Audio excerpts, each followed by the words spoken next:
그리고 오늘 국회 국방위에서는요, 비상계엄 사태, 지금 현재 상황과 관련한 현안 질의를 진행하고 있습니다. 계엄에 관여했던 주요 인사로 분류되는 인물이죠. 바로 곽종근 특수전사령관. 자, 이 특수전사령관은요, 명령을 거부하지 못해서 굉장히 후회스럽다라고 밝혔습니다. 2024년에 무슨 계엄이냐. 우리 군인들의 생각이 많이 바뀌어졌는데 라고 이야기하면서 저는 정치적 선동이라고 이야기를 했고 망상이라고까지 이야기를 했습니다. 이게 성공하리라고 생각했습니까?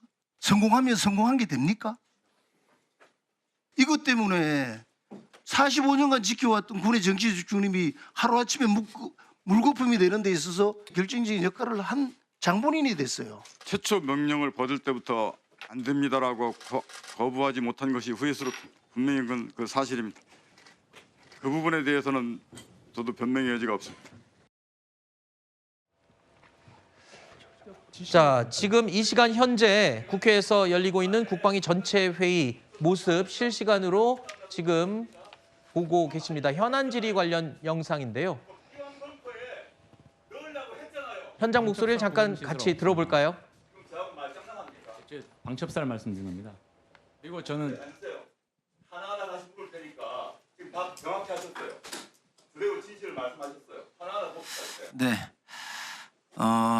위원장으로서 우리 위원님들한테 많은 질의 시간을 드리기 위해서 저는 질의를 가능하면 제가 사회에 집중을 하고 자, 안 이번 하려고 합니다. 계엄 그런데 사태와 관련해서 몇 가지 현장을 지휘했던 군 관련 인사들이 줄줄이 불려 나왔습니다. 그동안 김용현 전 장관의 진술에만 의존해서 당시 상황을 앞뒤로 파악할 수 있는 상황이었는데요.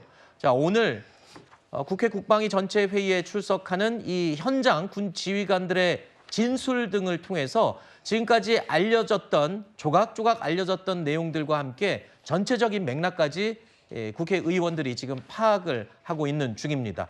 중요한 내용이 나올 때는 저희가 속보로 다시 한번 정리를 해드리도록 하고요. 이번 계엄 사태를 두고 검찰, 경찰, 여기에 공수처까지 적극적으로 수사 주도권에 나서면서 일부에서는 수사권을 두고 갈등을 빚는다라는 이야기까지 나온 상황이죠. 검찰은 검사 20명, 수사관 30명으로 특별수사본부를 구성하였고 어제 군 검사 등 12명을 추가로 파견받아 군 검찰과 합동수사를 진행하고 있습니다. 어떠한 의혹도 남지 않도록 모든 노력을 다할 것입니다. 국가수사본부는 내란죄의 수사 주체로서 책임감을 무겁게 느끼고 있으며 통역 없이 법과 원칙에 따라 수사하겠다는 점을 여러분께 다시 한번 말씀드립니다. 공수처는 특히 누구에게도 수사에 대하여 보고하거나 지휘를 받지 않는 독립수사기관입니다. 오로지 국민만 바라보고 법과 원칙에 따라 철저히 진상을 규명하겠습니다. 일단 검찰은 계엄군 수뇌부에 대한 수사에 집중을 하고 있죠. 김용현 전 장관이 필두였습니다. 그리고 경찰은 또 국무위원들을 대상으로 수사를 발빠르게 진행하고 있고 여기에 또 공수처가 대통령을 직접 겨냥하면서 수사력을 모으고 있는 그런 상황입니다. 이런 와중에요. 오늘 오전에 경찰 국수본이요. 비상계엄 직전에 국무회의에 참석했던 국무위원들. 그러니까 이 비상계엄과 관련해서 대통령과 함께 모여서 비상계엄에 대한 심의를 했던 그 국무위원들 11명에 대해서 공식 출석 요구를 했습니다. 자, 그러니까 이들도 다 비상계엄에 책임이 있다라고 보는 것으로 해석이 가능하겠죠.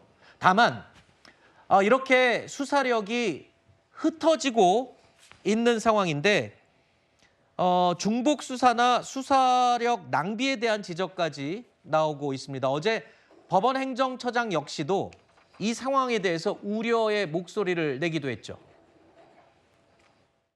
군 검찰을 포함해서 공수처, 경찰이 서로 수사권을 조정하는 이런 이제 비정상적인 상황이 계속되고 있는 부분이 저희들로서도 굉장히 안타깝게 생각을 합니다. 기본적으로 이제 국수본, 경찰의 경우에는 이제 현행 법령상 수사권이 당연히 있는데 검찰의 경우에 과연 있느냐 없느냐 이 부분은 저희들 사이에도 의견이 많이 나뉘는 것 같습니다. 그래서 이 부분이 쉽게 법관들도 그렇게 판단하기가 어려운 쟁점으로 지금 파악이 되고 있습니다.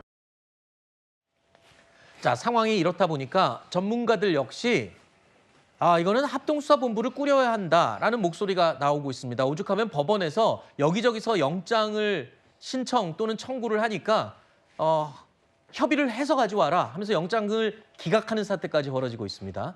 자, 어제 검찰이 경찰과 공수처를 향해서 같이 모여서 좀 협의를 하자라고 공문을 발송한 것으로 확인이 됐습니다. 자, 여기에 경찰과 공수처 역시 셋이 다 모여서 얘기한다면은 참석을 하겠다라고 이야기를 해서 조만간 이 빠른 시일 안에 이 세 수사기관의 협의가 이루어질 것으로 예상이 됩니다. 바람직한 협의체 어떻게 구성이 될지 그래도 누군가는 주도권을 좀 쥐어야 되지 않을까요?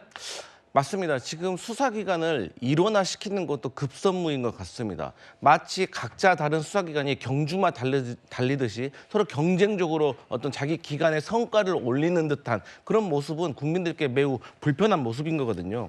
쉽게 말해서 지금 사람은 검찰이, 그리고 증거는 경찰이 가지고 있고 또 공수처는 나에게 오라 이렇게 주장을 하고 있는데 저희 민주당이 봤을 때는 지금 현재 상황에서는 검찰이 손을 떼고 이 모든 수사에 대한 일원화를 경찰로 일원화시키는 것이 맞다. 왜?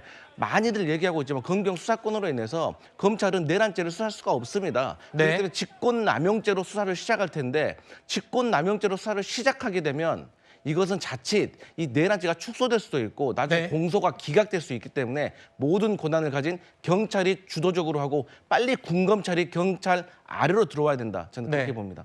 법원행정처장도 국수본이 진행을 하는 게 맞지 않겠냐라는 의견을 제시를 했고 검찰은 조금 부적절한 것 같다는 의견을 냈습니다. 물론 지금 통상적으로 정상적인 상황이었으면 대통령 민정수석실에서 이 사안들에 대해서 조율을 해야 되겠지만 지금은 컨트롤 타워가 사실상 마비된 상태이기 때문에 이 세 수사기관의 협의가 진행되는 사안을 보고 앞으로 어떻게 결정이 될지를 지켜봐야 될 부분입니다.